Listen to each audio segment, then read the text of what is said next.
Picture this. It's 2:17 in the morning, and you're lying in bed staring at the ceiling. The house is quiet, the neighborhood is quiet, but your mind just won't slow down.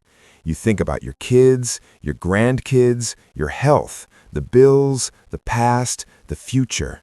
And the more you try to sleep, the more awake you feel. Now imagine that sitting quietly on your nightstand, there's a plant. Just a simple plant. But what if I told you that this plant is actually responding to your stress levels, your breathing, even the air you exhale while you sleep? What you're about to discover might completely change the way you think about the air in your bedroom, the plants in your home, and even your own body.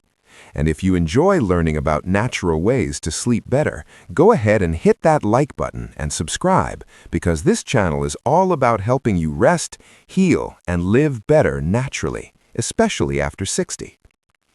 I want to tell you about a woman named Margaret. Margaret was 68 years old, living alone after her husband passed away, and sleep had become her biggest struggle. She told her daughter, "I'm tired all day, but when I lie down at night, my body feels like it's on high alert." Her daughter bought her a small bedroom plant, nothing fancy, just a simple peace lily, and placed it near her bed. A few weeks later, Margaret said something strange. She said, "I don't know how to explain it, but when I wake up at night and sit near that plant, I feel calmer. It's like the room is breathing with me." Now, at first, that might sound like just a feeling, just emotion. But what if I told you there's real science behind why she felt that way? Not just feelings, not just imagination, but biology, chemistry, and something absolutely fascinating happening in the air around you every single night. Researchers have been studying the relationship between indoor plants, air chemistry, and human stress for decades now. In a study published by researchers at Washington State University in 2015, they found that simply being in a room with indoor plants reduced stress levels by up to 37%. Heart rate dropped, blood pressure dropped, and participants reported feeling calmer within minutes. Now think about that for a moment. 37% is not a small number. That means your body physically changes in the presence of plants. But here's where it gets really interesting. Plants don't just sit there. At night, certain plants actually change the chemistry of the air. Some plants, like snake plants and peace lilies, continue releasing oxygen at night while most plants rest. At the same time, they absorb carbon dioxide, and even more importantly, they absorb certain airborne chemicals and release moisture into the air. This changes humidity levels in your bedroom, and scientists have found that slightly higher humidity at night can reduce dry throat, reduce coughing, and help you sleep deeper. Now let's go one step deeper. When you're stressed, your breathing changes. You breathe faster, more shallow, and you release more carbon dioxide. Plants respond to carbon dioxide levels. That means when you're stressed and breathing differently, the plant is literally responding to the air you are creating. It's not thinking, of course, but it is reacting. Researchers at the University of Agriculture in Norway found that indoor plants can stabilize indoor humidity by releasing moisture through a process called transpiration. Think of it like this. The plant is slowly breathing out moisture while you're breathing out carbon dioxide, and the room becomes a shared environment where both of you are affecting the air together. This isn't theory, this is documented, peer-reviewed science. And here's something even more fascinating. Studies from NASA back in 1989 originally began researching plants for space stations, and they discovered that certain houseplants remove toxins like benzene, formaldehyde, and trichloroethylene from indoor air. These chemicals are often found in furniture, carpets, and cleaning products. So, while you're sleeping, the plant is quietly cleaning the air. Imagine that. You're resting and something next to you is working all night to make the air better for your lungs and brain. Now, what's fascinating is that ancient cultures seemed to understand this long before modern science could measure it. Native American tribes, particularly the Cherokee, often placed specific plants near sleeping areas, believing the plants watched over the breath of the person sleeping. That was their language for it. They didn't say oxygen and carbon dioxide, but they believed plants and humans shared breath during the night. In ancient Egypt, archaeologists discovered that certain plants were placed in sleeping chambers and tombs, especially aloe and palm plants. The Egyptians believed these plants were connected to life force and protection during sleep. Where science says air purification and oxygen exchange, ancient healers said protection of the life breath. Different words, same idea. Traditional Chinese medicine and feng shui also taught that certain plants in the bedroom could calm the nervous system energy, what they called shen.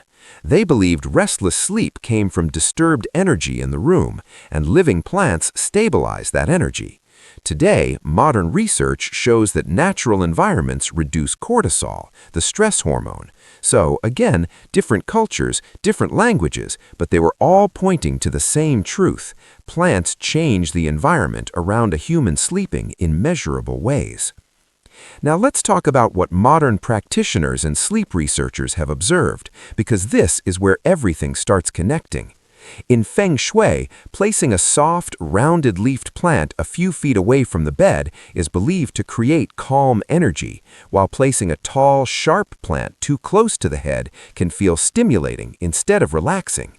From a biological perspective, this actually makes sense because placement affects airflow, humidity distribution, and even how your brain perceives the room visually. Soft shapes tend to relax the brain, while sharp shapes increase alertness. Designers and psychologists both agree on this. So, when you place a plant near your bed, not too close to your head, but within a few feet, something very interesting happens. The plant slightly increases humidity, may increase oxygen depending on the plant, reduces airborne chemicals, and visually signals calm to your brain. This is where biology, psychology, and ancient wisdom all meet in the same place. And there's something else I want to share with you, something more personal. If a plant thrives in your bedroom, under your care, in the environment you created, it means something. It means the light is right, the air is decent, the temperature is stable, and the environment you built is capable of supporting life. Think about that for a moment. If this plant thrives under your care, it means you're doing something right in your life. You created a space where life can grow, where something can breathe, where something can rest. And in a way, that plant becomes a mirror of your environment and your routine. So let's talk about what you can actually do, starting tonight. First, you want to choose the right plant. In the United States, the easiest ones to find are the snake plant, peace lily, and aloe vera. You can find these at Home Depot, Lowe's, or even Walmart for usually under $20. These plants are known for being hardy and for tolerating indoor environments well. Second, placement matters more than people think. You don't want the plant right next to your pillow, but you also don't want it across the room. Ideally, place it about 3 to 6 feet from your bed, where airflow can carry moisture and oxygen around the room. A nightstand across the bed, a dresser, or a small table works perfectly. Third, watering is where most people make mistakes.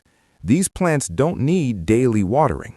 In fact, overwatering kills more houseplants than anything else. Most bedroom plants only need water once every 1 to 2 weeks. Stick your finger in the soil, and if it feels dry an inch down, then water it. If it feels moist, leave it alone. Fourth, give it a little light during the day.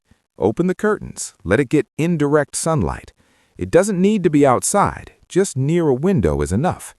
And give this process time. This is not a sleeping pill. This is environmental change.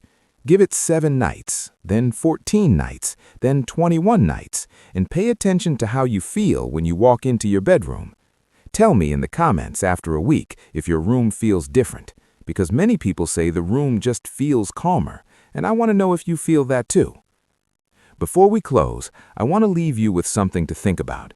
For most of human history, people did not sleep in sealed boxes with synthetic air and artificial materials. They slept near nature, with natural airflow, natural materials, and often with plants nearby. Whether you believe in energy, oxygen, humidity, or just the psychological comfort of something living near you, there's one simple truth. Your environment affects your sleep, and you have more control over that environment than you think. So tonight, when you turn off the light and lie down, and there's a small plant quietly sitting in your room, remember this. It's not just decoration. It's part of your environment. It's part of the air you breathe. And if it grows well, if new leaves appear, if it stands strong and healthy, that means something beautiful. It means the space you created supports life. You did that. Your care, your attention, your environment.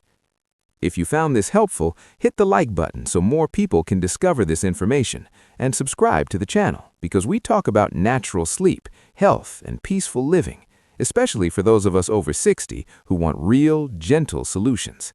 And share this video with someone who has trouble sleeping because sometimes the smallest changes make the biggest difference.